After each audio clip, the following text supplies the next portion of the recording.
வணக்கம் நலம்தானா வியூவர்ஸ். இன்னைக்கு சொரக்காய் வச்சு ஒரு கிரேவி, ஒரு உருண்டை செஞ்சு மோர் குழம்பு. ஆமா, சொரக்காய் வச்சு உருண்டை குழம்பு வச்சு மோர் குழம்புல போட போறோம். இது ஹெல்த்தியானதும் வேற, பாசிப்பருப்பு கொஞ்சம் அவள் இதெல்லாம் சேர்க்கறதுனால இது ரொம்ப டேஸ்டாவும் இருக்கும், ஹெல்த்தியானது முக்கியமா.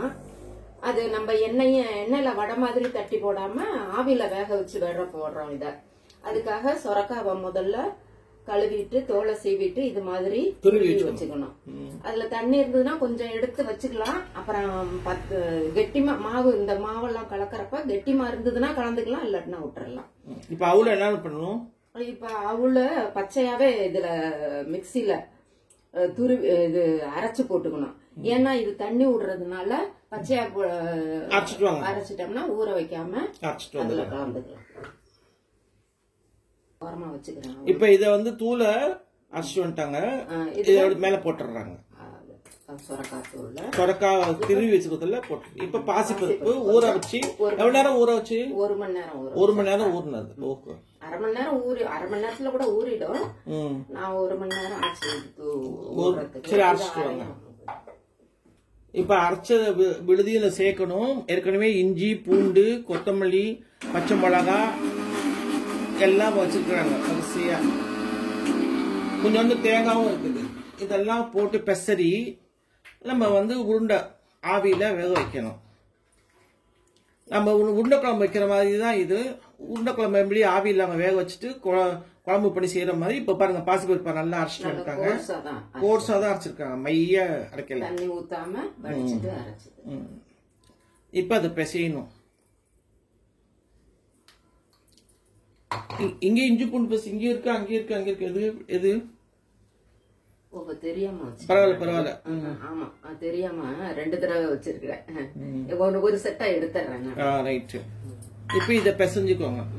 பச்சை மிளகா, தேங்காய், கொஞ்சம் தேங்காய், இஞ்சி, பூண்டு, கொத்தமல்லி, கருவேப்பிலை, உப்பு போட்டு பிசைஞ்சுக்கணும்.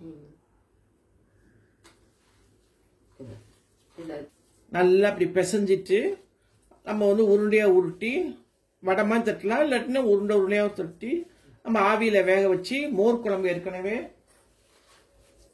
செஞ்சு வச்சிருக்கிறாங்க. மோர் குழம்பு இதை பாருங்க ரெடியா இருக்குது. அதுல போட்டுற வேண்டியது. இது இட்லி பானையில நம்ம வந்து உருண்டை உருட்டி போட்டுறணும். அவ்வளவுதான். ஒரு கொதி கூட விடலாம். இப்ப பாருங்க, நம்ம உருட்டி வச்சுட்டோம். இத பாருங்க, உருட்டி வச்சிருக்குதா. இத வந்து நம்ம வேக வைக்கலாம்.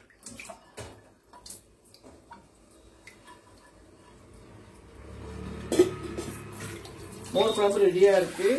இது வெந்தோட நம்ம வந்து இதுல போட்டுற வேண்டியதுதான். சும்மாவும் நம்ம சாப்பிடலாம். உருண்டையை வந்து நம்ம ஏன்னா வெந்த இது ஒன்றும் செய்யறது உடம்புக்கு நல்லது. நம்ம எப்படி பருப்பு உருண்டை குழம்புக்கு பருப்பு உருண்டையை வேக வச்சுட்டு அந்த பச்சையவா அது சாப்பிடுவோம், குழம்புல போட்டு முன்னாடியே நம்ம சாப்பிடுவோம் இல்லையா, அந்த மாதிரி இதுவும் சாப்பிட்டு பார்க்கலாம். வெந்ததுக்கு அப்புறம் காட்டுறோம். 10 நிமிஷம் வேக வச்சாச்சு. அதை எடுத்து தட்டுல கொட்டிட்டு அந்த சூட்டோடவே குழம்புல போட்டாச்சு. உடையெல்லாம் செய்யல பாருங்க. அந்த சூட்டுல போட்டோம்னா நல்லா உள்ளுக்குள்ளவும் அந்த உப்பு, இதுலயும் உப்பு காரம் எல்லாம் போட்டிருக்கோம். இருந்தாலும் அந்த ஒரு நீர்த்தன்மையோட சாப்பிட்றதுக்கு ரொம்ப டேஸ்டா இருக்கும்.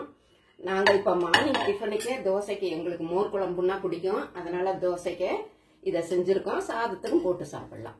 நீங்களும் செஞ்சு பாருங்க, கமெண்ட் சொல்லுங்க. நலம்தானா சேனலுக்கு சப்ஸ்கிரைப் பண்ணுங்க. தேங்க்யூ.